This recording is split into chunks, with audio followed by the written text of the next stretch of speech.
Bom dia pessoal do Facebook, bom dia pessoal do YouTube, bom dia pessoal do Spotify. Estamos começando mais um encontro da Teologia Pé no Chão. Sejam todos bem-vindos, todas bem-vindas a esse lugar de reflexão e de meditação.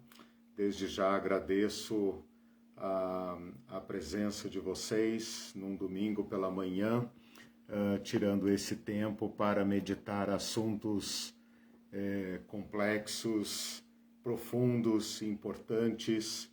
Eu espero que sejamos todos bem recompensados pelo nosso esforço. Colocamos desde já em oração a vida de vocês, suas famílias, nosso encontro, nosso estudo. Nós somos totalmente dependentes da sabedoria de Deus para falarmos sobre coisas tão importantes. Enquanto vocês vão entrando aí na sala, eu vou pedindo para que compartilhem essa live, curtam, não porque eu esteja pedindo apreciação, mas para aumentar o alcance do nosso trabalho. Também no canal do YouTube, quem estiver no YouTube pode lembrar aí de clicar no joinha e também compartilhar. Tem um link aí, um atalho para você compartilhar nas suas redes sociais, e também não se esqueça de se inscrever no canal. Nós estamos na expectativa de chegarmos a 1000 membros e podermos melhorar a nossa transmissão, melhorar as condições do Teologia Pé no Chão. Esse título acabou se tornando a nossa marca e também a nossa metodologia, pensar a teologia a partir do lugar onde nós pisamos, onde nós vivemos. Isso muda, isso nos orienta e também nos poupa de muitos erros. Então é um esforço que tenho feito junto com vocês de recuperarmos verdades do Evangelho a partir do nosso contexto, de onde nós vivemos. E isso nos garantirá novas reflexões, nova luz sobre temas importantes. Teologia Pé no Chão faz 2 transmissões por semana, uma na sexta-feira à noite, às 20 horas. No momento estamos estudando nomes e títulos de Jesus. Serão 12 aulas, já foram 9, faltam 3. Então terminaremos em breve estas transmissões. São cursos menores de temas que eu considero muito importantes.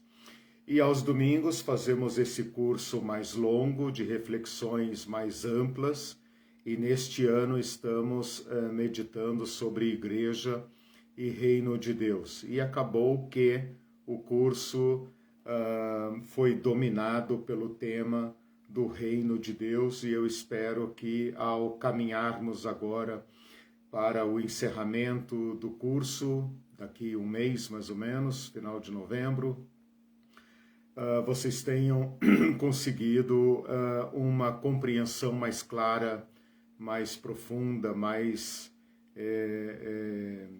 aplicada do que significa o reino de Deus. Bom, ao longo desse ano nós começamos então meditando sobre igreja a partir das palavras de Jesus. Depois começamos uma reflexão sobre o reino de Deus. Por que se chama reino e o que significa esta expressão em Jesus Cristo. E assim caminhamos até julho, por aí, quando fizemos um primeiro balanço sobre qual a relação entre igreja e reino de Deus. Eu tenho falado desde o início deste ano, desde o início do curso, que independentemente de você já ter pensado ou respondido esta pergunta, o modo como você e eu somos igreja é uma resposta. E isso é um problema a ser resolvido, né? Como nós pensamos o reino de Deus. O reino de Deus domina a pregação de Jesus Cristo. E que papel tem o reino de Deus na nossa pregação, na nossa prática cristã? Então está aí um desafio difícil, eu reconheço, não é simples. Por isso Jesus gastou tanto tempo explicando sobre isso e por isso nós estamos gastando esse ano para responder estas questões e pelo menos tentarmos achar uma boa resposta que oriente a nossa prática. E nosso tempo está se esgotando, né? Já estamos, teremos o mês de novembro para assentar aí algumas bases. No início desse semestre, a partir de agosto, eu levantei alguns problemas para a gente resolver. Alguns problemas como, por exemplo, onde está o reino de Deus? Essa é uma pergunta que os fariseus fizeram para Jesus. Onde está o reino de Deus? Esse reino aí que você fala. E de certa forma, nós cristãos respondemos essa pergunta. Nós achamos que o reino de Deus está aqui dentro, ou lá no futuro, no Apocalipse, ou lá em cima no céu, né? E essas três respostas são ou erradas ou profundamente limitadas, que prova que nós não entendemos o reino de Deus, tá? E também perguntamos sobre se o reino de Deus tem alguma relevância para esse nosso mundo real, se nós podemos colocar numa mesma equação ou numa mesma mesa de discussão, ou na vida, no chão da vida, problemas reais das pessoas, problemas concretos das pessoas, e o reino de Deus, ou se o reino de Deus é apenas uma utopia, né? Um ideal inalcançável, que serve apenas para nos motivar, nos movimentar, assim como quem busca o pote de ouro no fim do arco-íris. Quer dizer, você nunca vai alcançar, mas você mantém aquela esperança tola, né? Eu digo tola mesmo, né? Eu tenho visto que até os teólogos da teologia da libertação, teólogos renomados, teólogos progressistas, perderam esta perspectiva do reino de Deus e falam em utopia, né? Utopia é aquilo que você usa para... Parece aquela figurinha do cara que monta no burro e coloca uma vara com a cenoura na ponta para o burro correr atrás da cenoura, e a cenoura, evidentemente, está sendo levada para frente, ele nunca vai alcançar, né? Eu recuso terminantemente esta ideia. Aliás, eu não uso a palavra utopia em relação ao reino de Deus, porque para mim, e de acordo com a minha compreensão do Evangelho, o reino de Deus está aí, né? Agora, o reino de Deus nos desafia. E é isso que eu tenho procurado fazer nas últimas aulas, respondendo estas perguntas com as palavras de Jesus. O que eu quero dizer com isso? Quero dizer que, para responder estas perguntas e elucidar estes problemas relacionados ao reino de Deus, eu estou me atendo especificamente aos evangelhos, especificamente às parábolas, e dentre o conjunto das parábolas, um certo número específico de parábolas, chamadas parábolas do reino de Deus. Elas têm uma característica muito óbvia, ela tem uma característica muito óbvia, que é começar com expressões como: o reino de Deus é semelhante a, o reino de Deus é como uma, né? Então o reino de Deus é uma realidade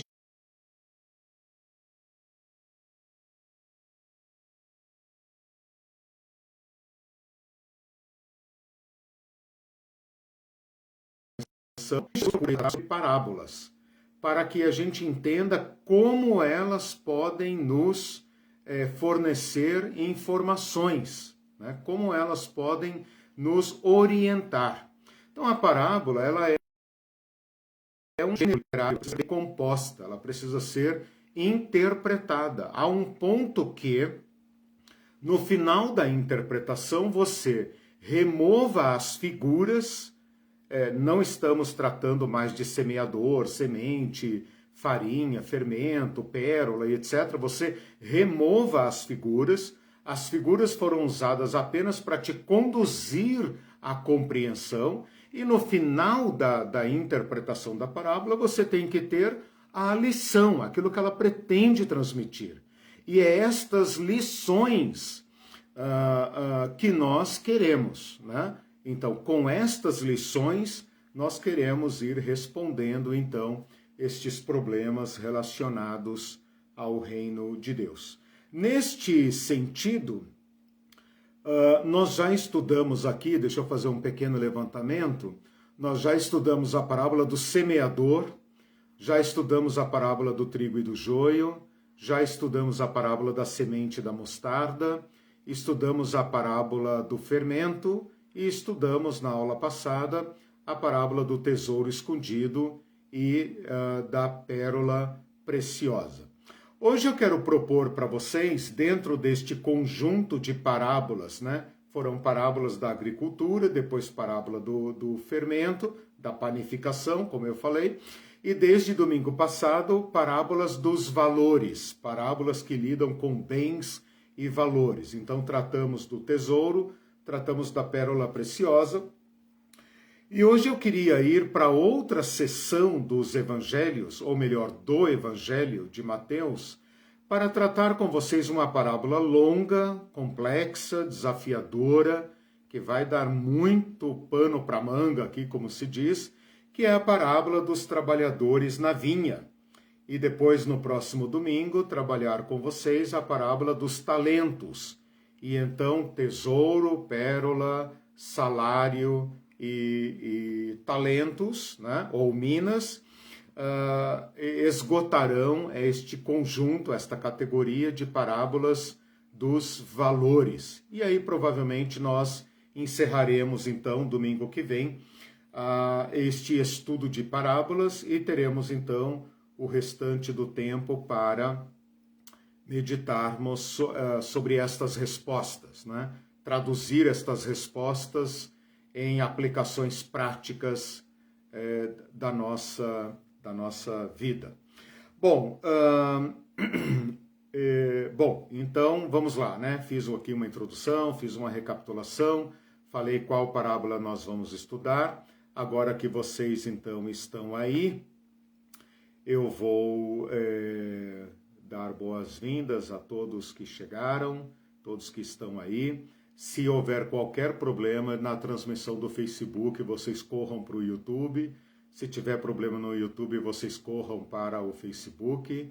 Eu estou operando aqui hoje o chat, isso é muito complicado. A Irene não está aqui comigo, não dormiu bem e, portanto, não poderá estar aqui. Está bem, mas eu vou ter que operar o chat aqui e isso não é muito fácil para a mente masculina. Se alguém puder aí, né, ir também compartilhando ideias e perguntas no chat, eu agradeço.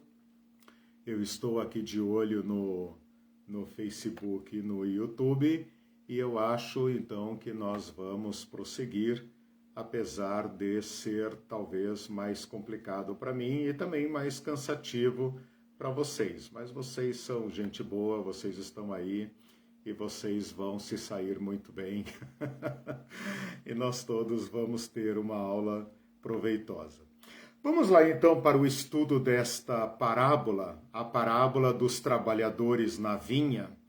Esta parábola está registrada apenas em Mateus, capítulo 20, versículos 1 a 16.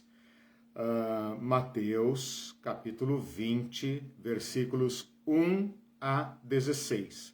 Ela está fora daquela seção que eu tenho falado sempre aqui, aquela seção de Mateus 13, Marcos 4, Lucas 8.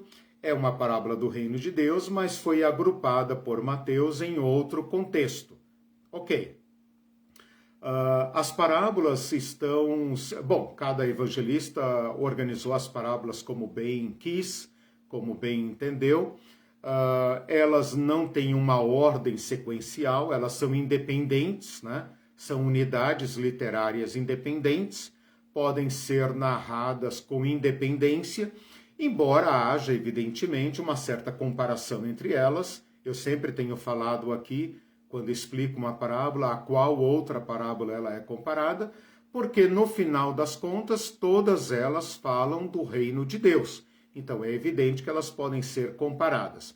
Por causa disso, então, eu vou direto agora para Mateus 20, sem muita preocupação com a correlação desta parábola com outras. Mas é claro que vocês vão perceber os pontos em comum, ok? Bom, esta parábola vocês conhecem, ela está ali, como eu falei, em Mateus capítulo 20. Ela fala de um homem, vou contá-la rapidamente, sucintamente. Ela fala de um homem, provavelmente um fazendeiro, um vinhador, né? Um proprietário de uma propriedade, um homem aparentemente rico, né? Que sai para contratar trabalhadores para a sua vinha. Esse é um trabalho que requer muita mão de obra e, ao mesmo tempo, rapidez, porque quem trabalha com vinha, quem trabalha com vinho, né, sabe que a uva tem o ponto certo de ser colhido, sob pena de haver prejuízo ou comprometimento da safra. Ele sai, então, bem cedo, de madrugada, diz o texto, e vai para a praça contratar boias frias. Né? Claro que a Bíblia não fala boia fria, mas são trabalhadores diaristas, ou, como diz a Bíblia, num português mais culto, jornaleiros. Né? Não tem nada a ver com jornal, jornada. Né?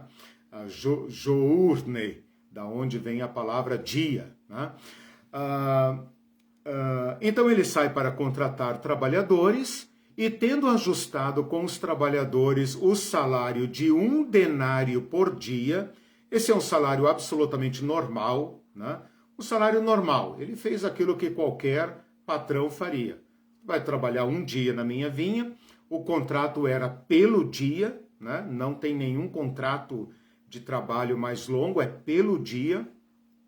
E eles receberiam, então, 1 denário por dia. Normal, tudo certinho, tudo dentro da prática comum. Vocês sabem que Jesus, para narrar suas parábolas, ele usava eventos e fatos e atividades da vida comum. Saindo depois, à hora terceira, ou seja, às 9 horas da manhã, viu na praça outros que estavam ali desocupados e disse-lhes: vão vocês também trabalhar na minha vinha e lhes pagarei o que for justo. Lhes pagarei o que for justo. Percebam que ele acerta um salário com a primeira turma, que entra no horário normal do expediente, né? E com essa turma ele fala: olha, vão vocês também e eu darei o que for justo. E eles foram. Tendo saído outra vez perto da hora sexta, meio-dia, e de novo na hora nona, às 15 horas, procedeu da mesma forma. Achou homens que não haviam sido contratados e mandou-os para a sua vinha, dizendo: pagarei o que for justo. E saindo por volta da hora 1/10, ou seja, às 17 horas, encontrou outros que estavam desocupados no mesmo lugar e perguntou-lhes: o que vocês estão fazendo aqui desocupados o dia todo? Responderam: porque ninguém nos contratou, Senhor. Então ele lhes disse: vão vocês também e trabalhem na minha vinha. Então esse homem sai às 6 horas da manhã, às 9 horas, ao meio-dia, às 15 horas, depois às 17 horas, quase que de 3 em 3 horas, e vai à praça, onde havia homens oferecendo a sua mão de obra, né?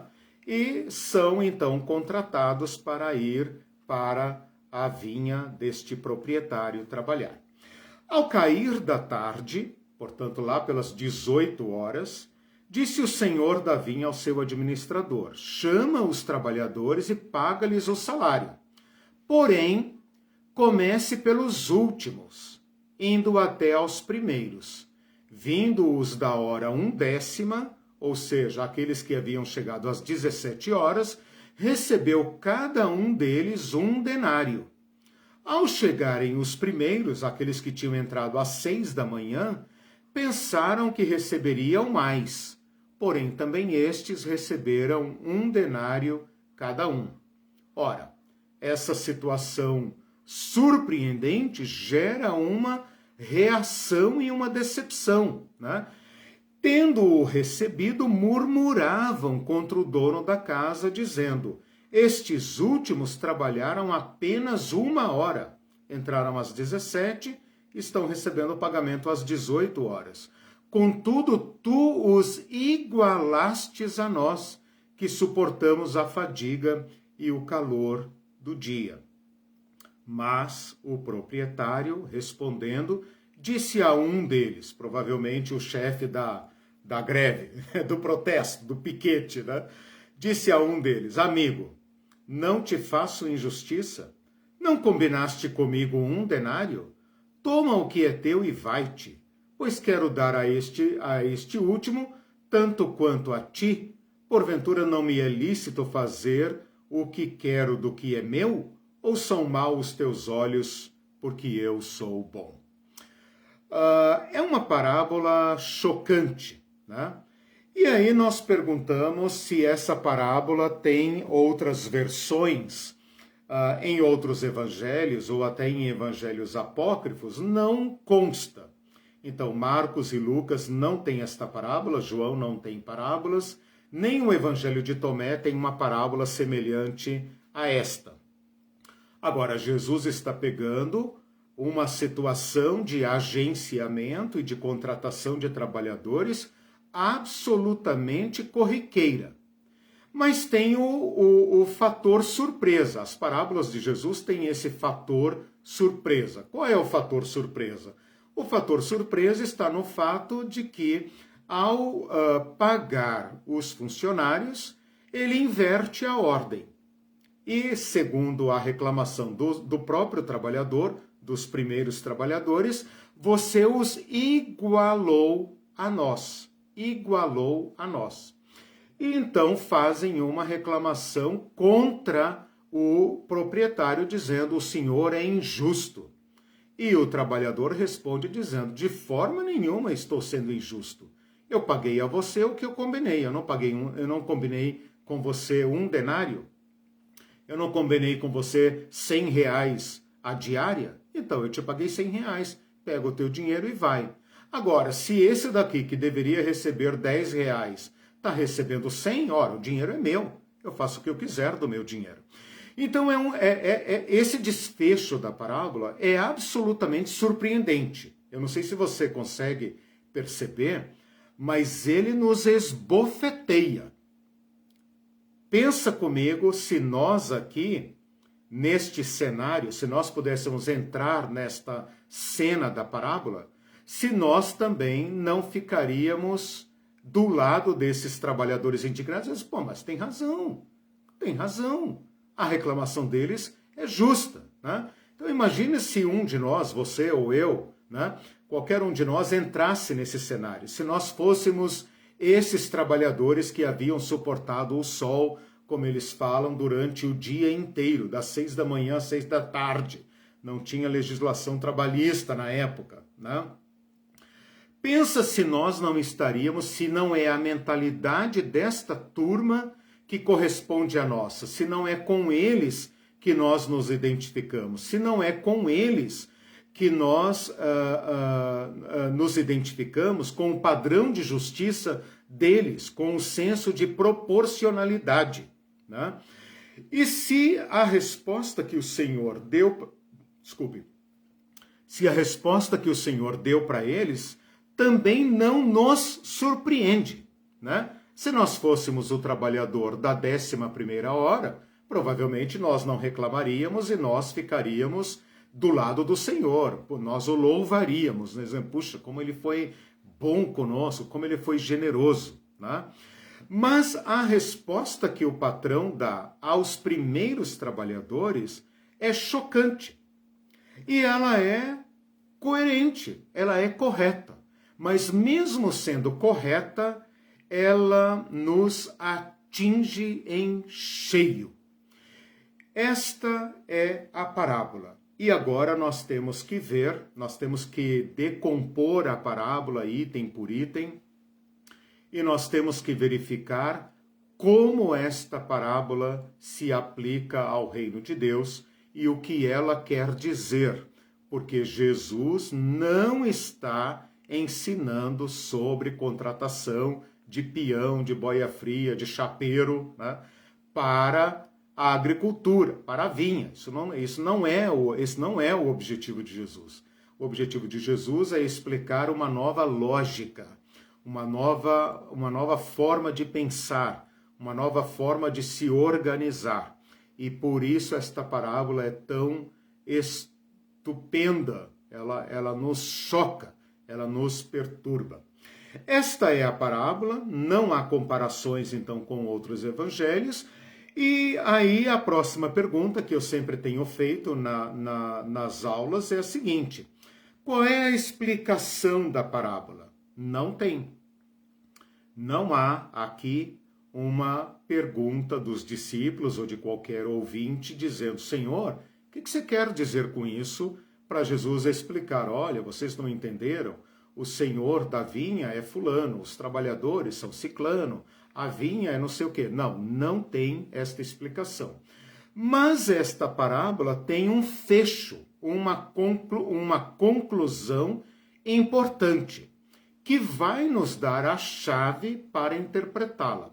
E o desfecho desta parábola está em Mateus capítulo 20, quando fala, capítulo 20, versículo 16, quando fala: assim, esse assim é conclusivo, assim os últimos serão primeiros e os primeiros serão últimos, porque muitos são chamados, mas poucos escolhidos. Este versículo 16 tem duas frases. A primeira é: assim os últimos serão primeiros e os primeiros serão últimos. Ora, então quer dizer que Jesus contou esta parábola para explicar a desclassificação de primeiros e últimos, o embaralhamento, a inversão ou a igualação, a equação entre primeiros e últimos. Percebam então que ele contou a parábola com este objetivo. Ele estava dando uma lição, a lição foi perturbadora para os discípulos e ele conta uma parábola. Esta frase, porque muitos são chamados, mas poucos escolhidos, é uma frase que está entre colchetes. Significa dizer que esta frase não pertence a esta parábola. Mas você pode encontrá-la na parábola do capítulo 22, parábola das bodas, que nós não vamos estudar. A parábola, ou talvez vamos, não sei. A parábola das bodas também é a parábola do reino de Deus. Ela sim vai terminar dizendo: muitos são chamados, mas poucos escolhidos. Então vamos deixar que esta frase fique lá na sua parábola original, e como aqui ela está entre colchetes, não vamos entrar, pelo menos eu não pretendo, entrar nesta frase, porque ela parece desconexa com esta parábola. Ela parece pertencer à parábola das bodas e não a esta parábola dos trabalhadores na vinha.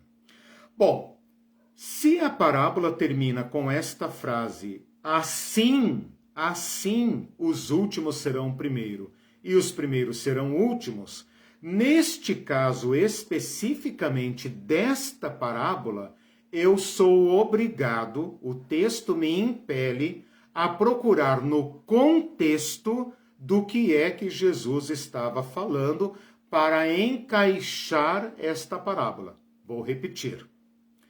Como esta parábola termina não com uma explicação, mas com uma frase conclusiva, qual frase? assim os últimos serão primeiros e os primeiros serão últimos, eu sou obrigado, eu devo procurar no contexto da fala de Jesus o que é que ele estava falando que motivou-o a contar esta parábola. Então eu vou fazer agora algo que eu não fiz nas lições anteriores das outras parábolas, porque esta parábola especificamente assim o requer. Deixa eu só dar uma paradinha aqui para ver se vocês estão se comportando bem aí na sala. Tudo bem, tudo certinho, tudo bem, vocês estão aí. Bom dia para todos vocês. Deixa eu ver aqui, o Facebook também está funcionando. Bom dia, pessoal. Desculpem que não vou poder escrever no chat hoje, mas tudo bem, vocês estão aí, né? E vamos prosseguir então. O que eu fiz até agora? Contei a parábola, tá? Contei a parábola com algumas explicações, né? Como se fosse Jesus contando a parábola oralmente, né? O que nós vamos fazer agora, então, é procurar no contexto, ambos os contextos, porque ambos, o texto que vem antes e o texto que vem depois, o contexto anterior e o contexto posterior, para ver como esta parábola se encaixa.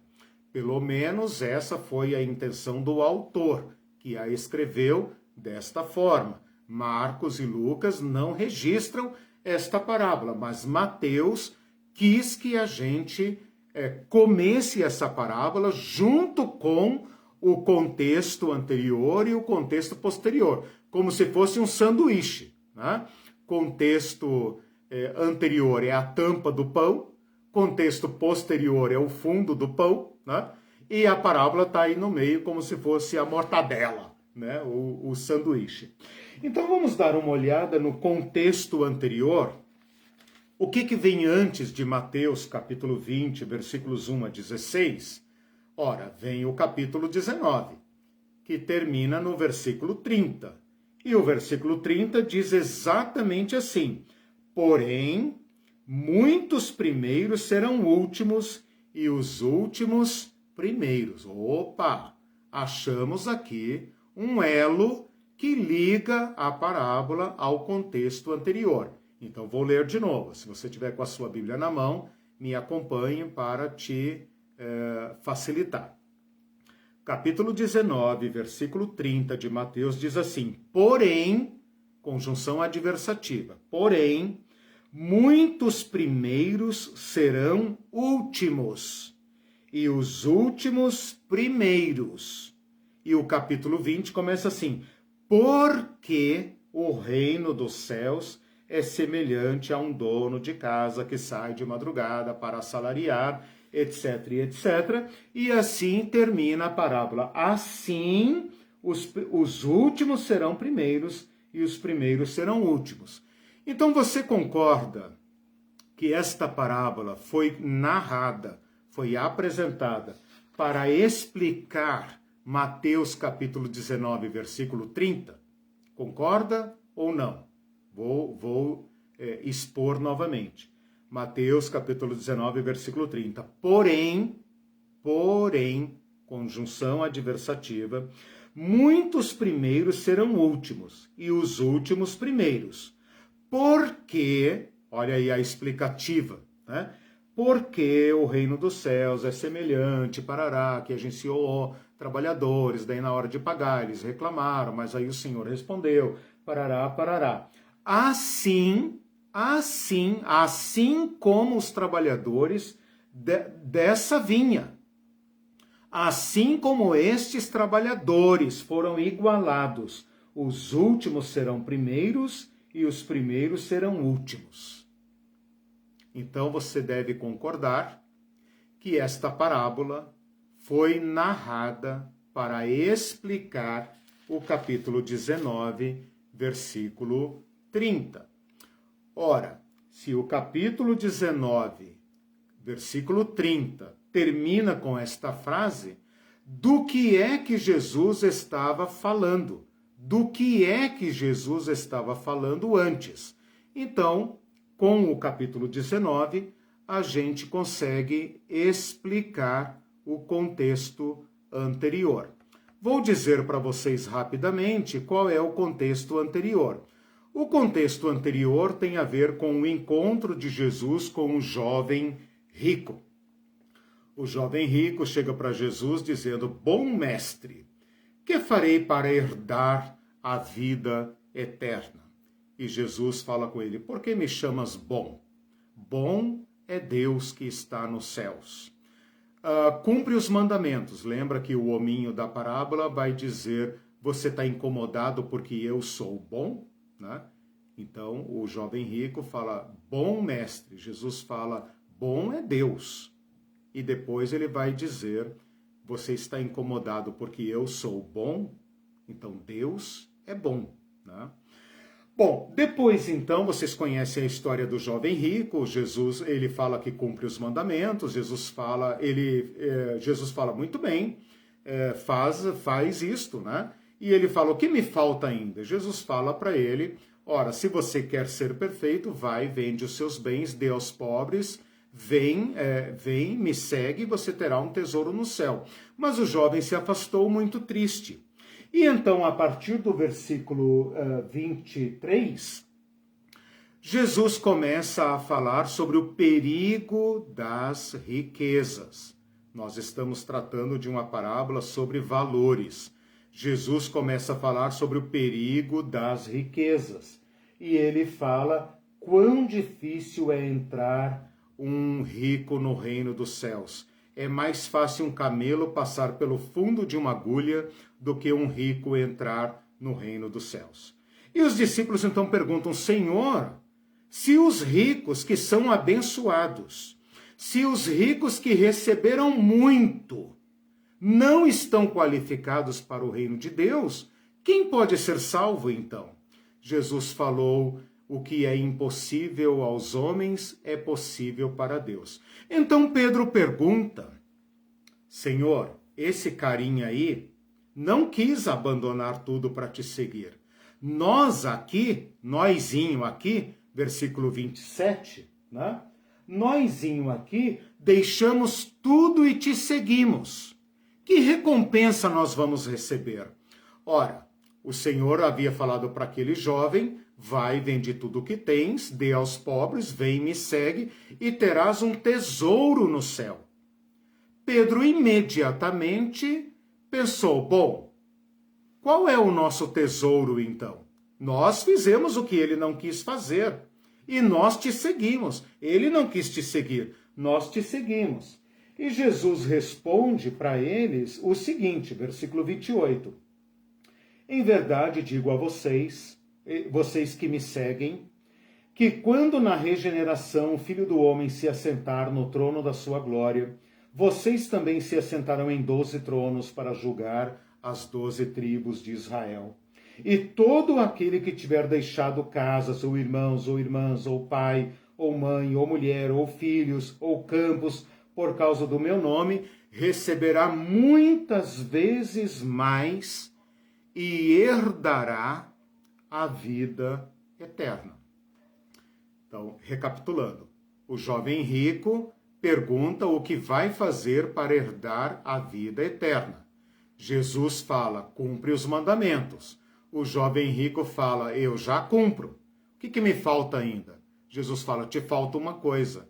Vai, vende tudo o que tens, dê aos pobres, vem, me segue, e você terá o tesouro no céu. Qual tesouro este jovem queria? A vida eterna. Jesus está dizendo: a vida eterna é o tesouro. Você terá esse tesouro. Não é isso que você quer? Você terá. Esse é o caminho. Os discípulos ficam chocados com este diálogo e então interpelam Jesus. Jesus, nós aqui deixamos tudo e te seguimos. E Jesus fala: muito bem, vocês receberão muitas vezes mais. Eu acho que é Marcos que fala 100 vezes mais. Nesta vida, deixa muito claro, né? E herdará a vida eterna. Herdará a vida eterna, que é aquilo que o jovem rico estava procurando. E então agora vem a adversativa, porque o reino do... versículo 30. Porém, muitos primeiros serão últimos, e os últimos serão primeiros. Que sentido tem este versículo para este contexto? O que vocês acham? Pensem aí, se quiserem escrever alguma coisa. Que sentido tem o versículo 30 para este diálogo de Jesus com o jovem rico, primeiro, e depois com os seus discípulos? Um jovem que busca a vida eterna, porém não segue Jesus porque o preço é muito alto. Lembra do tesouro oculto? Lembra da pérola preciosa? Esse jovem encontrou a pérola preciosa, mas não quis abrir mão das suas perolinhas para herdar, para adquirir a pérola preciosa. Os discípulos ficam muito chocados com isso.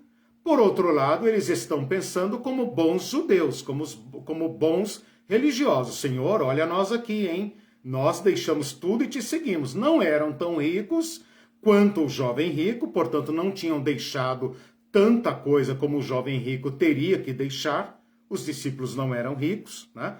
Talvez o mais riquinho entre eles seria Mateus ou seria Tiago e João, que deixaram alguns barcos com empregados, mas eles eram pobres, né? Pobres remediados. Haviam deixado alguma coisa, e eles então querem saber, olha, se ele teria um tesouro no céu, e nós? O que nós receberemos? Né? A gente deixou uns barquinhos lá, Jesus, né? A gente deixou umas ovelhas. O que nós vamos receber? E Jesus promete para eles tronos. Tronos. É impensável.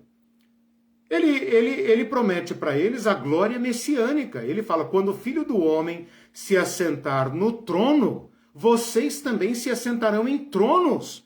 Rapaz, eles eram pescadores de Nazaré, da Galileia. Nazaré não tem praia. Eles eram pescadores da Galileia. Jesus está propondo para eles tronos. E está dizendo o seguinte, qualquer que tiver deixado pessoas ou coisas por amor a mim, receberá muitas vezes mais. Muitas vezes mais.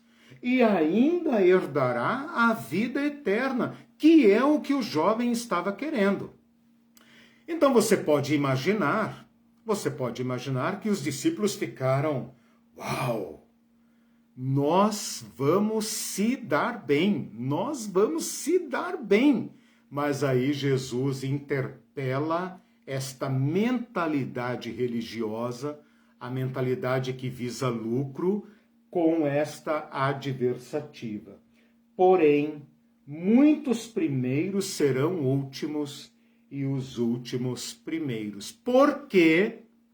Porque o reino dos céus é como um homem que foi à praça chamar trabalhadores para a sua seara. E que insiste em chamá-los. E volta lá muitas vezes para chamá-los. E os traz para o seu campo. E no final dá o mesmo prêmio, a mesma recompensa para todos.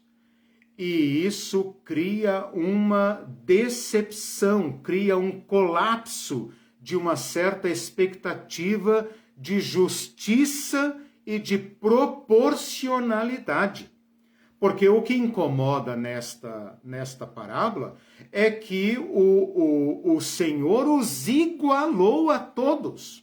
Não lhes pesou o salário conforme a proporcionalidade do trabalho prestado.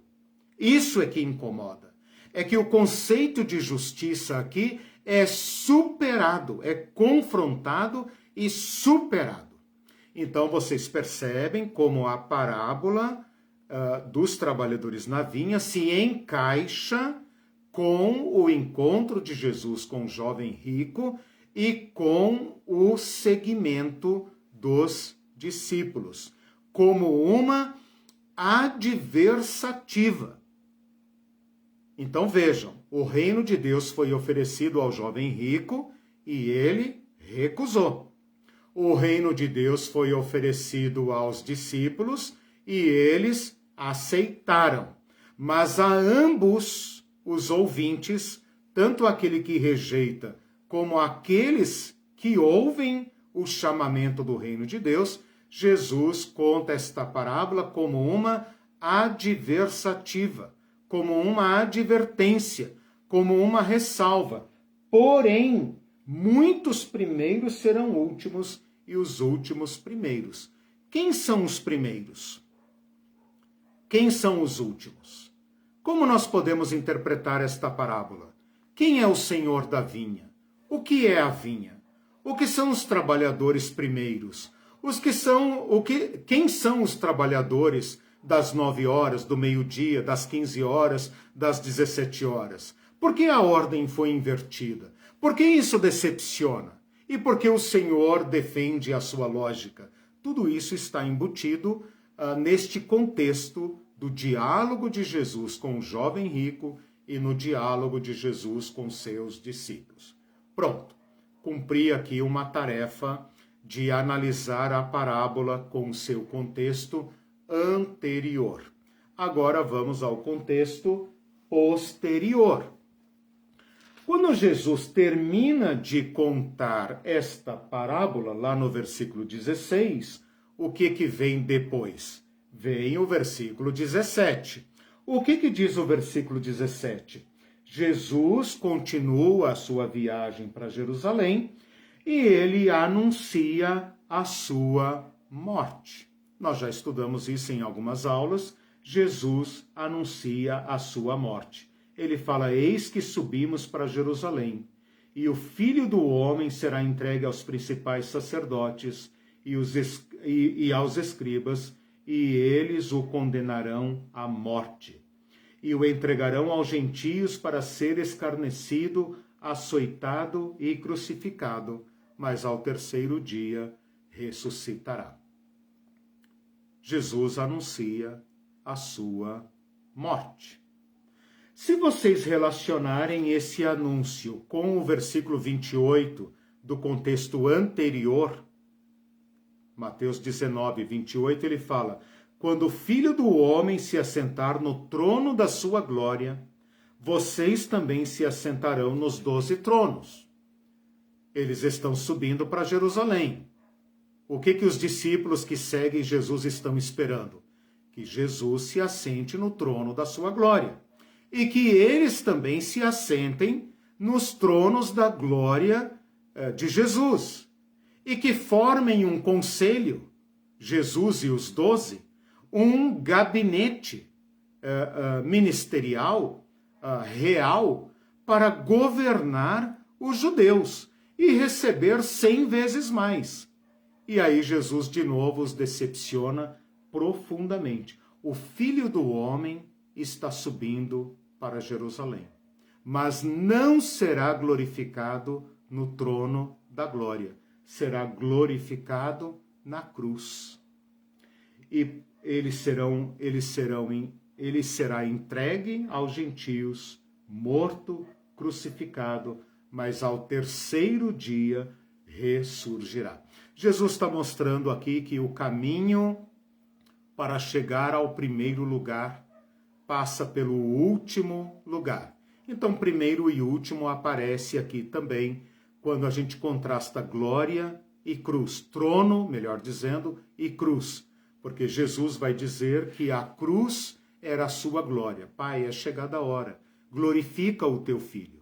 Né? É chegada a hora de ser glorificado o Filho do Homem. Mas a glória passava pela cruz. E isso os discípulos não entendiam. Termina aqui o contexto posterior? Não. Porque exatamente neste momento, de acordo com a narrativa, Jesus acaba de falar sobre a cruz, chega a mulher de Zebedeu com seus filhos Tiago e João e falam, Senhor, nós queremos te pedir um favor. E Jesus pergunta, o que você quer, minha senhora? E ela fala, eu quero que você reserve os 2 primeiros lugares para os meus 2 filhos, para que um se sente à sua direita e à sua esquerda. Ora, Jesus prometeu 12 tronos, não foi? Lá no capítulo 19, 12 tronos. Essa mulher queria apenas começar a dividir a ordem, a sequência. Ora, 12 tronos iguais não faz sentido, né, Jesus? Minha mãe conhece a sua mãe, nós somos vizinhos e tal. Então, Jesus, garante aí logo os primeiros lugares, um à minha direita e outro à sua direita e à sua esquerda. E Jesus fala, olha, vocês não têm ideia, vocês não estão entendendo nada o que vai acontecer em Jerusalém. Por acaso vocês estão preparados para beber o cálice que eu vou beber? E eles disseram, sim, nós estamos, como bons judeus, nós estamos preparados. Mas Jesus fala, bom, vocês vão beber o cálice, mas vocês não sabem nada sobre lugar à direita e à esquerda. Eles não sabiam que Jesus seria crucificado na cruz e haveria uma cruz à sua direita e à sua esquerda. E que outras pessoas seriam crucificadas ali e não Tiago e João. Portanto, eles jamais poderiam entender o que significava tomar o último lugar neste momento. Este pedido da mulher de Zebedeu, que havia deixado os barcos lá, havia deixado os empregados, os barcos, o marido e tudo mais, este pedido de Tiago e João e de sua mãe gera uma crise no grupo dos discípulos, porque precipita uma discussão sobre quem é o primeiro. Quem vai ocupar o primeiro lugar depois de Jesus? O primeiro lugar é o lugar de Jesus. Mas o segundo e o terceiro estão em aberto. E o quarto, e o quinto, e o sexto, e o sétimo, e o oitavo, e o décimo, e por aí afora. Primeiro, nós temos que estabelecer a cabeça de ponte. Jesus e o lugar à direita e o lugar à esquerda. Assentados esses lugares, os demais vão se escalonando e vão então se organizando hierarquicamente. E Jesus então fala estas palavras magníficas, do versículo 25 ao 28. Então Jesus, chamando-os, todos os discípulos, disse, vocês sabem que os governadores dos povos os dominam e que os maiorais exercem autoridade sobre eles. Não é assim entre vocês. Não é assim no meu reino. Nos outros reinos é assim. No meu reino não é assim. Não é assim no meu reino. Pelo contrário, quem quiser tornar-se grande entre vocês, seja esse o que vos sirva. E quem quiser ser o primeiro entre vocês, seja o vosso servo, ou seja o último. Tal como o Filho do Homem, que não veio para ocupar o primeiro lugar, não veio para ser servido, mas para servir, e servir até ocupar o último lugar, o lugar de dar sua vida em resgate por muitos. Este é o contexto posterior. Então agora nós temos aqui o sanduíche completo. Nós temos o contexto anterior, que contém o diálogo de Jesus com o jovem rico e com os discípulos, e temos agora o diálogo de Jesus com Tiago e João, com a mãe deles, mulher de Zebedeu, e depois com todos os demais discípulos a respeito dos primeiros lugares.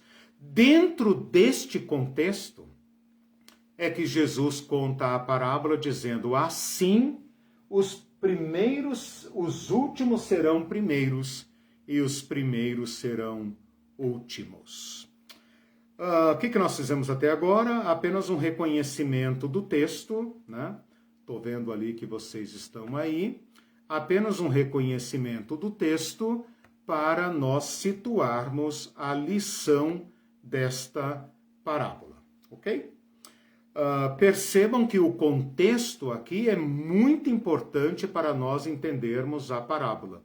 Vamos então agora rapidamente para a explicação da parábola. Eu vou ter que fazer uma parada técnica aqui, porque a minha bateria está acabando. E deixe-me ver, por alguma razão, só um minutinho, senão a gente vai ficar sem Energia, pronto, voltou. Opa, ainda bem que eu vim em tempo. Beleza, então. Vamos então à parábola. A parábola fala de um proprietário, trabalhadores, vinha, salário, horários, administrador, pagamento do salário, expectativa e decepção e o diálogo final. Esses são os elementos da parábola para os quais nós devemos procurar interpretação. Então, tem o proprietário, os trabalhadores, a vinha, o salário, os horários, os diversos horários, o administrador, o pagamento do salário, a expectativa e a decepção dos primeiros trabalhadores e o diálogo final em que o Senhor se justifica. Nós devemos nos perguntar o que cada um desses personagens, desses elementos, significa. O proprietário aqui, naturalmente, faz o papel de Deus. Ele é o dono, o chefe, né? Ele é o cara aqui que controla toda a operação. É ele que vai pessoalmente contratar os trabalhadores, é ele que chama quem ele quer, manda para a vinha, decide o salário, é ele quem manda o administrador pagar, é ele que administra, que determina a ordem inversa, é ele que dialoga diretamente com os trabalhadores para se defender das acusações. Então, este dono, senhor absoluto dos negócios da vinha, representa aqui, sem dúvida alguma, a meu ver, a pessoa de Deus. O reino é de Deus e a vinha é semelhante ao reino de Deus. Então, assim como Deus é o Senhor, o que comanda e sustenta e determina o seu reino, assim também esse proprietário é completamente senhor da vinha. E Deus é senhor do reino. Quem seriam aqui os trabalhadores? Ora, os trabalhadores são aqueles que são chamados pelo senhor da vinha para trabalharem na sua vinha. Quem seriam esses trabalhadores, se a gente interpretar a figura, quem seriam esses trabalhadores no reino de Deus? Ora, qualquer pessoa que adira, qualquer pessoa que aceite, que escute, que siga, que se envolva com o chamamento do reino de Deus. Então, qualquer pessoa. Estas pessoas todas, assim como esses trabalhadores ficavam na praça, como um ponto de boias frias, né? Aguardando serem chamados para o trabalho, assim também nós, os seres humanos, estamos na vida, no mundo, ouvindo o chamamento do Evangelho. E alguns atendem, e vão atendendo ao longo da vida, ao longo da história.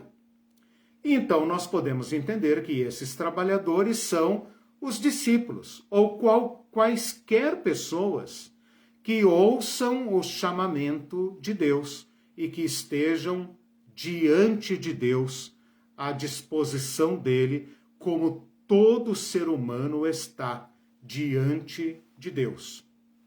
Isso que nos constitui o fato de sermos humanos. Nós existimos diante de Deus, interpelados por Deus. Então, os trabalhadores aqui representam toda a humanidade. O que significaria a vinha? Ora, você tem a praça do mercado, onde os trabalhadores estão aguardando, vivendo suas vidas, né? E sua miséria e sua carência, e você tem o chamamento para a vinha. A vinha aqui representa o reino de Deus. Ora, Deus chama a humanidade para o seu reino. Deus chama a humanidade para uma nova forma de ser, para uma nova ocupação, para um novo sentido. As pessoas estavam desocupadas no mundo, desocupadas. E Jesus as chama para se ocuparem do reino de Deus, para empregarem sua energia, sua vida no modo de Deus, no caminho de Deus. Portanto, a vinha representa o reino de Deus. E o salário, o denário por dia, ou o que for justo, o que representa? Inicialmente, pode parecer que representa o salário. Eu queria chamar a atenção de vocês que a palavra salário aqui, a palavra grega mistos, é a mesma palavra traduzida como galardão. E os crentes adoram falar em galardão. Eu não sei por que a Bíblia traduziu como galardão, que é uma palavra esquisitíssima. Ninguém fala em galardão, só nós, os cristãos, por causa da tradução da Bíblia. Mas eu posso perfeitamente dizer que no lugar de galardão, Jesus está falando em salário, porque esta é a palavra grega, é a recompensa pelo trabalho prestado. Então, inicialmente, o denário significa salário, recompensa. É justo que aqueles que trabalham sejam recompensados.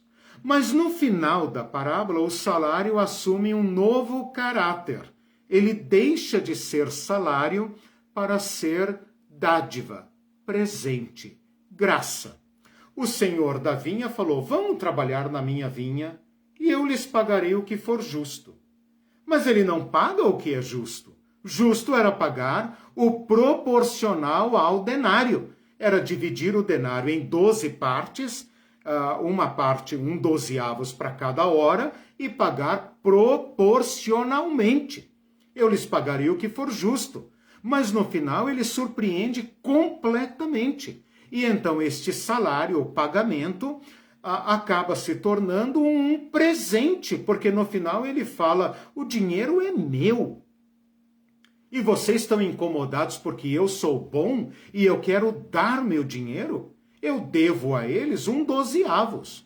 Os restantes 11/12 eu dei porque eu quis. Então este salário representa, por um lado, recompensa e, por outro lado, recompensa a graça, aquilo que o jovem rico procurava, a vida eterna. E que Jesus falou para ele que não tem como comprar, não tem como trabalhar pela vida eterna. A vida eterna é um dom, e por vida eterna significa vida em Deus e não vida depois da morte. Nós já temos a vida de Deus e isso é uma graça. Esses trabalhadores estavam ali trabalhando, mas no coração do Senhor ele já havia deliberado quanto iria pagar a eles. Então a graça já estava provida. Eles já estavam trabalhando pela graça a ser concedida. Esses diversos horários que ele fala aqui, de madrugada, que provavelmente era 6 horas da manhã, ou até um pouco mais cedo, para que às 6 horas da manhã a turma já estivesse lá pronta para trabalhar, 3ª hora, 6ª hora, 9ª hora, hora 1/10, e depois o cair da tarde. Então a parábola começa de madrugada e termina no cair da tarde, provavelmente 18 horas, porque eles falam, eles trabalharam apenas 1 hora. Então da hora 1/10 até a hora 12ª. Né?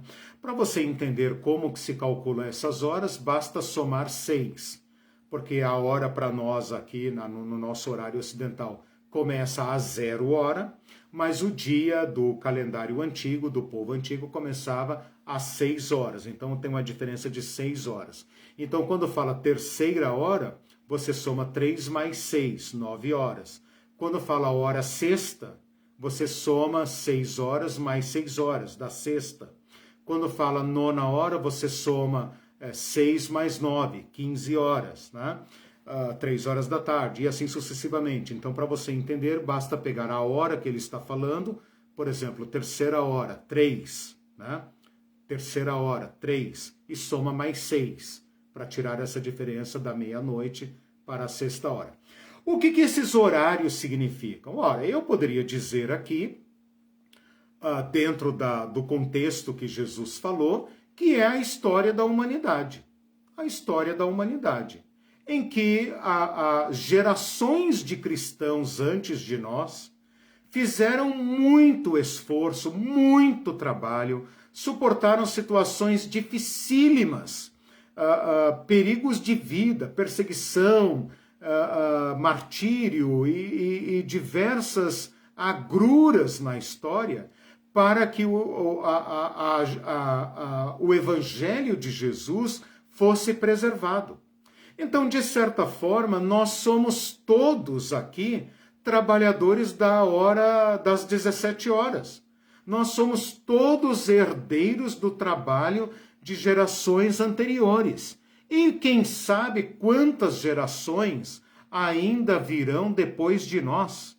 Então, nós podemos aqui nos situar como pessoas que estão colhendo o resultado do trabalho de outros, daqueles que foram primeiros antes de nós. Quem são eles? Não sabemos.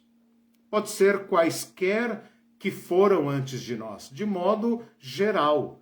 E nós podemos nos comparar aos últimos? Bom, não precisamos fazer esta correlação, porque num sentido mais profundo, como diversos autores que eu estudei, eles falam, somos todos trabalhadores da última hora. Somos todos pessoas que vão receber não proporcionalmente ao nosso trabalho. O que é o nosso trabalho? Deus precisa do nosso trabalho? O que são os nossos pequenos gestos? O que são o pequeno esforço que fazemos em relação à grandeza do resultado que está diante de nós? Por acaso alguém dentre nós pode dizer, eu mereço a graça de Deus? Eu trabalhei para alcançar a vida, a saúde ou qualquer bênção ou dádiva que eu desfrute? Porventura não é tudo graça? Não é tudo graça? O que nós temos que nós não recebemos? E se recebemos, por que nos vangloriamos? Se tudo é graça. Então, assim como esse proprietário, de sua livre e espontânea vontade, vai à praça do mercado e contrata quantas pessoas quer e quem ele quer, tudo é graça.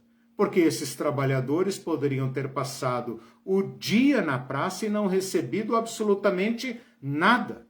Então, o simples fato de terem sido chamados, dentre aqueles que não foram chamados, é graça. Tudo aqui está no contexto da graça. É isso que essa parábola quer dizer. No final do dia, no cair da tarde, ou seja, no final da vida, no final do bom combate, tudo será graça.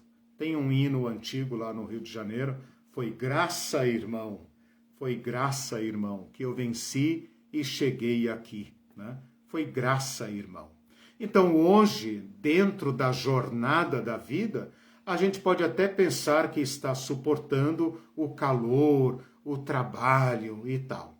Mas no final do dia, veremos que tudo será graça, que nós não trabalhamos, que nosso pequenino esforço não adquiriu para nós bênção nenhuma, se o Senhor da vinha não tivesse aberto o seu tesouro para nos recompensar. Esse administrador da vinha, ele faz aqui um papel secundário. Ele é, a meu ver aqui, irrelevante. Ele não tem um significado próprio nesta parábola. Ele é apenas um figurante aqui e não compensa a gente debater sobre ele. Esta história do pagamento dos trabalhadores representa as recompensas. Lembra que os discípulos perguntaram, Senhor, nós deixamos tudo e te seguimos, o que será de nós? Jesus não nega a eles a expectativa de receber recompensas. Jesus reconhece que cada esforço é digno de recompensa. Não há problema nenhum em pensar em recompensas. Jesus não está negando a justiça da recompensa.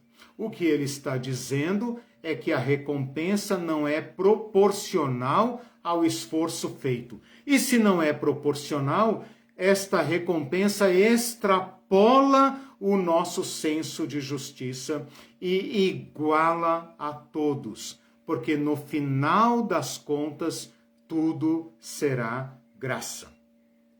Ora, a recompensa buscada pelo jovem rico e a recompensa buscada pelos discípulos é a vida eterna, é a vida plena, é o sentido pleno da vida. E esse não pode ser comprado nem pelo jovem rico, nem pelos discípulos pobres. E Jesus fala, herdará a vida eterna. E a vida eterna é um dom que tem que ser igual. Não tem como fazer diferença com respeito à graça de Deus. Ou é graça ou não é graça. Ora, como alguém pode receber mais vida eterna ou menos vida eterna? Como alguém pode receber mais ou menos comunhão com Deus? Como alguém pode estar mais ou menos em Cristo se Ele é a nossa herança? Se a vida dele é a nossa herança? Se a ressurreição dele foi compartida conosco? Como nós podemos discutir a partilha da herança se todos terão acesso à mesma comunhão com Deus? Isso nos perturba? Será que esta perturbação destes trabalhadores também nos perturba? Será que nós somos tomados por um pensamento, cara, então por que eu vou me esforçar? Por que eu estou me esforçando então? Por que eu estou me sacrificando pelo reino? Por que eu estou me fazendo isso, fazendo aquilo, se no final das contas todo mundo vai se dar bem? Pensamento religioso, pensamento meritocrático, pensamento de vou fazer para receber. Não entendeu a graça. E a cristãos desse naipe, Jesus está dizendo, amigo, você está ofendido com a minha generosidade? Pega a tua recompensa e vai-te. Se é só mérito que você quer, você tem. Eu não combinei com você um denário? Então pega o teu denário e se vá. Se quiser ficar no reino de Deus, tem que superar a lógica do mérito. Nós temos que superar esta perturbação da ordem religiosa. Nós temos que superar a lógica da justiça proporcional, da justiça retributiva. Nós temos que superar esta lógica hierárquica. Nós temos que superar a mentalidade de Pedro. Senhor, o que nós vamos receber? Ou a mentalidade de Tiago e João. Senhor, dá para descolar aí para nós os primeiros lugares, afinal nós deixamos uns barquinhos lá no mar da Galileia. Então, esta sequência de pagamentos é para mostrar a superação da lógica da proporcionalidade. É para superar a lógica da proporcionalidade. Todos esses trabalhadores estavam na praça e no mercado. Eles estavam em igualdade de condições. Eles tinham as mesmas necessidades de receber dinheiro para satisfazer as demandas das suas famílias, para garantir a sua sobrevivência. Foi uma bênção que o Senhor os tenha chamado. E no final das contas, eles poderiam todos fazer uma grande festa, uma grande alegria. Estávamos todos desempregados, estávamos todos clamando a Deus para termos o pão para levarmos para nossa casa. Nós fomos chamados primeiros. Nossos amigos ficaram lá. Como eles vão sustentar suas casas? Ora, nós vamos conseguir o nosso denário. E eles, como vão sustentar suas famílias? No final do dia, estavam todos com o seu bolso cheio, felizes e satisfeitos. E todos poderiam sustentar suas casas. Eles precisavam ficar com inveja e querer reestabelecer a hierarquia. Eu recebi 12 denários, você recebeu 11, você recebeu 10, você recebeu 8, você recebeu 6, você papapá, e até os últimos que receberam 1 denário. É isso que eles queriam, levar a hierarquia, a pirâmide social, para que alguns tivessem 12 vezes mais e outros tivessem 12 vezes menos. Nós estamos pensando um reino de Deus que preserve a pirâmide social? Ou nós estamos felizes que o Senhor nos igualou? Percebam que os trabalhadores reclamaram. O Senhor os igualou a nós. A igualdade foi motivo de reclamação. Aqui está o ponto. Mas a igualdade poderia ser motivo de satisfação e de alívio. E o desfecho dessa parábola deveria ser uma grande salva de palmas para esse senhor, dizendo: estávamos todos juntos na praça desempregados. Estávamos solidários na nossa miséria, na nossa necessidade. E agora estamos solidários na generosidade deste bom patrão. A minha bondade incomoda vocês? É isso que Jesus está perguntando. A minha generosidade te parece ruim? Ela te perturba? Meu amigo, mas você poderia comemorá-la, porque você é fruto dela. Eu poderia ter te deixado para a última hora? Eu poderia ter te deixado para a última hora? O que você tem de mais que você veio primeiro, que eu te chamei primeiro? Você é mais bonito? No final, então, esta é a lição principal, a lição da graça de Deus. O que rege as relações dentro desta nova sociedade é a graça de Deus e não a meritocracia. Eu queria ir caminhando aqui para o final. Deixe-me ver se tem aqui alguma... Peraí, deixa eu achar um ponto aqui que eu preparei para falar. Antes disso, deixa eu ver como é que estão aqui a turma, se vocês estão se comportando bem, tudo bem, vocês estão aí, estou vendo, ok? E deixe-me ver aqui no YouTube, beleza, vocês estão aí. Então vamos caminhar para a aplicação, para o final. O que eu fiz até agora? Bom, nesses últimos 15, 20 minutos, eu apliquei a parábola, eu peguei os elementos da parábola e interpretei.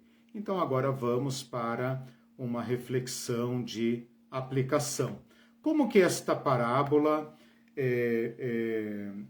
o que esta parábola nos ensina sobre o reino de Deus? Meus irmãos e irmãs, nós estamos profundamente imersos numa sociedade meritocrática. Nós estamos profundamente afetados por esta ideia de que nós temos que correr por nós mesmos e que a vida é uma grande selva e que nós, no objetivo de vencermos na vida, temos que dominar e superar e concorrer com as pessoas ao nosso redor. esta lógica foi profundamente introjetada em nós. Ela é como o ar que nós respiramos. É claro que nós estamos vivendo um processo de maturidade desta lógica, desta ideologia, né? O capitalismo, o mercado de trabalho, aprofunda absurdamente esta lógica. E qualquer ideia de generosidade e de igualdade e de socialdade ou de comunalidade nos apavora. E este pensamento não é novo. Este pensamento é histórico, né? Eu digo que a nossa sociedade moderna, pós-industrial, levou esta lógica ao seu extremo, ao extremo da perversidade. Rompeu definitivamente com a lógica da generosidade. Nós não gostamos da generosidade. A generosidade nos ameaça, embora estejamos todos nessa carreira mortal, né? Nesse globo da morte. A generosidade nos ameaça, ela nos perturba, porque nós estamos convencidos de que nessa longa estrada da vida nós seremos campeões, né? Para lembrar uma clássico aí da sertaneja raiz, né? Milionários é rico. Nessa longa estrada da vida eu esperava ser campeão, né? Ninguém conta com a derrota, mas é claro que o pódio, né, está para um só, né, e que nós somos todos lançados nessa carreira mortal e o índice de mortalidade e de perda é altíssimo, né? E está aí o evolucionismo social, né, o darwinismo social, que não nos deixa mentir. Então estas lógicas estão profundamente entranhadas na nossa sociedade.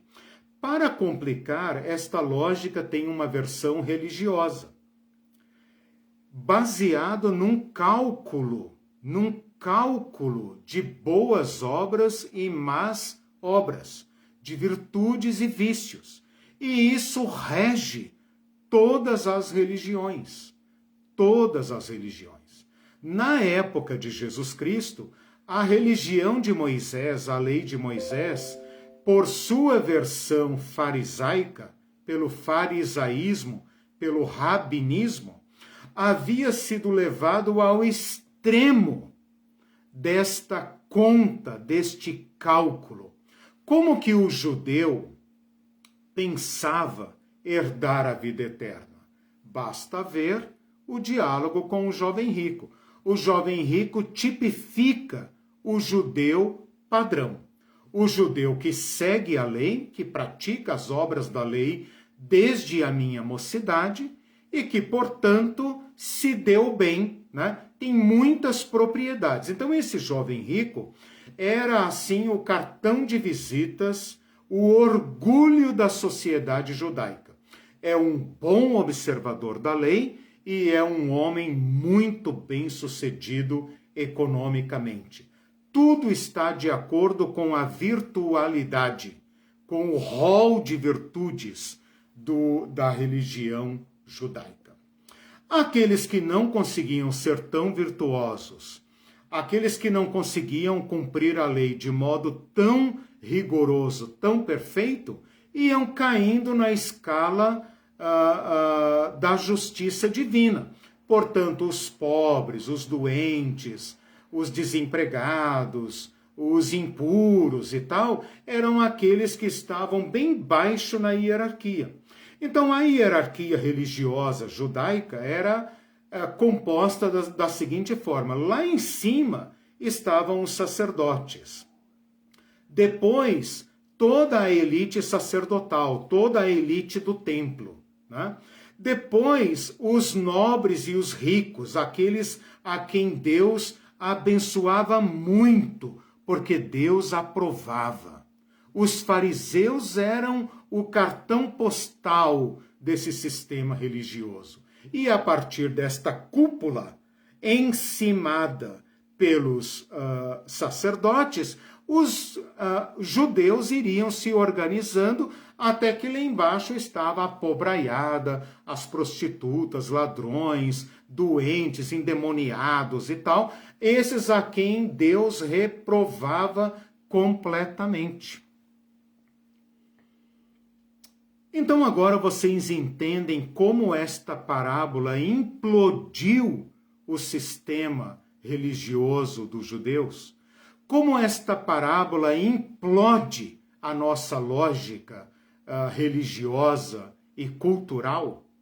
Porque aqui Jesus está dizendo o seguinte: todos estão em igualdade de condições.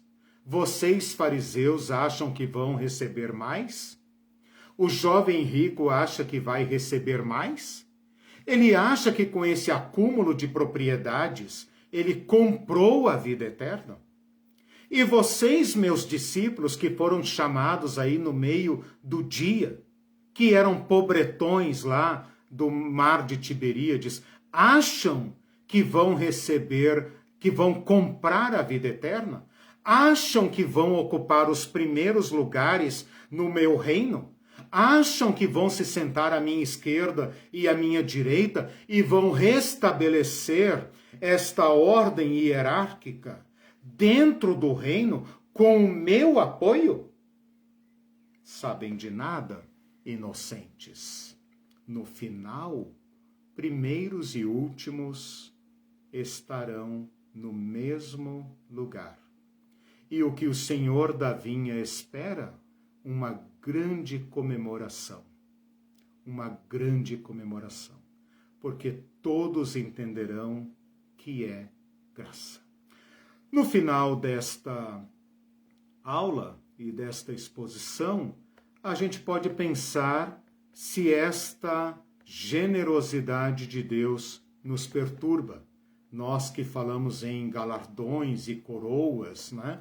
Nós que corremos a carreira cristã e que renunciamos aos nossos pobres barquinhos da Galileia e achamos que vamos se dar bem, né? Se dar bem no reino de Deus.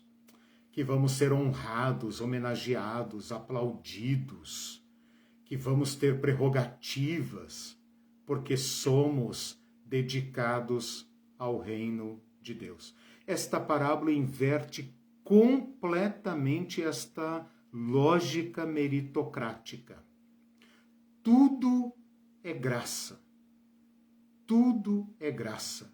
E nós seremos participantes desta graça, no sentido de ajudarmos a trazer quanto mais possível, como vai dizer na parábola das bodas, né? Enche a minha casa, tragam todos, encham a minha casa.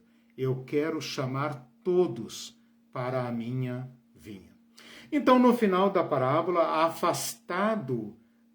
afastados os elementos, o que nós temos? O Cristo que chama homens e mulheres, chamam os humanos a experimentarem um novo modo de ser, um novo modo de existir, um novo modo de pensar, um novo modo de organizar, um novo modo de produzir, um novo modo de consumir. E isso satisfaz as necessidades de todos. Se todos cooperarem, se todos visarem o bem comum, todos terão o seu denário, todos serão providos, todos serão satisfeitos. No céu? Não! Aqui, onde o reino de Deus está, onde a história está correndo, onde os trabalhadores estão sendo agenciados, em que pessoas estão sendo chamadas a aderirem a esta nova sociedade. Esta nova sociedade é o reino de Deus. Então não é apenas uma coisa intimista, da minha interioridade, das minhas meditações. Não é algo para depois da morte e não é algo lá de cima do céu azul de Nárnia. É um apelo que nós estamos recebendo agora para mudarmos a nossa mente e entrarmos